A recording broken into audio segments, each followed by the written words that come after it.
অনেকেই আছে যারা মেকআপটাকে আটা ময়দার সাথে তুলনা করে। আটা ময়দার দামে যদি সত্যিই মেকআপ পাওয়া যেত তাহলে অনেক মানুষেরই স্বপ্নগুলো পূরণ হতো, কিন্তু তা কখনোই হয় না।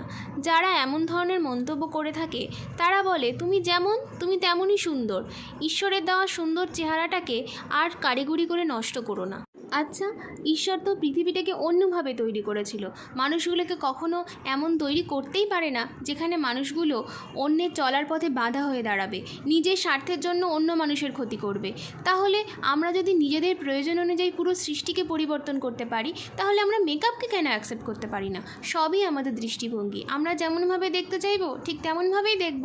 পৃথিবীটা সুন্দর ভাবলে তাহলে সেটা সুন্দর, আর মেকআপটাকে যদি ভাবি আমরা সেটা আর্ট, তাহলে সেটা আর্ট, বা যদি ভাবি আটা ময়দা তাহলে অবশ্যই সেটা আটা ময়দা। যাই হোক, মেকআপটা কেমন লাগলো অবশ্যই কিন্তু জানাতে ভুলো না, আর ভালো লাগলে লাইক, শেয়ার অ্যান্ড সাবস্ক্রাইব করতে ভুলবে না। টাটা।